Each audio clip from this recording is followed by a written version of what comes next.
ሕዝቡንም ልጆቼ ይላል እኮ ካህን። ነቢይም ልጆቼ ይላል ነቢየ ልዑል ዳዊት። ልጆቼ ሆይ ሕጌን አድምጡ።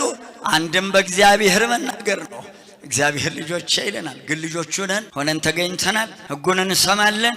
አንተ ሕጌን ከረሳህ ልጆችህን እረሳለሁ። ጠበቃው ጥብቅናውን ሲያወጣ መሐላ ነበረው እኮ ድሮ። ዛሬ ከሁለቱም ፊት ንጹሖችን አይመለከትም የምናገረው። ከሁለቱም ከዛም ከዚህ የሚቀበልና መሐል ገብቶ ነገሩን ያበላሻል። ገንዘብ ወዳየለበት በዚህን ብታረግ ትረታዋለህ የሚል ነገር ለዛ ለጠላት ያቀብላል። ከሁለቱ ተቀብሎ መሐላውን አፍርሶ ዘሩ ነው የሚጠፋው። እናት አባትን በድንግልና አክብሮ ጫማ ስሞ በወግ ታጭቶ በክብር እናት አባት ሳያሰናበት ድንግልናን እንደጠበቁ መዳር ክብር ነውር ሆኗል። ዛሬ ካልጠገቡ ልዝፈናለ እንዴ?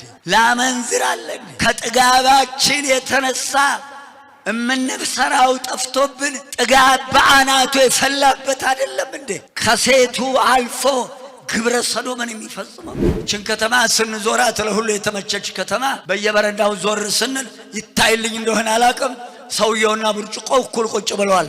እኩል ናቸው። ብርጭቆ ከሰውየው ቁመት ጋር እኩል ነው። ሲገለብጥ ያመሻል፣ ተገልብጦ ያድራል።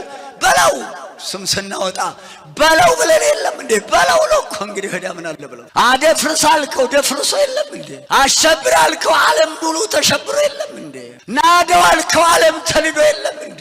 ህሊና ይዘህ እንዳታር ክፉ ማዕቱን የሚያመጣ እድሜ የሚያሳጥር ቤቱን የሚያፈርስ ዘርን የሚያፈርስ ከባድ በደልና ግፍና ኃጢአት ነው።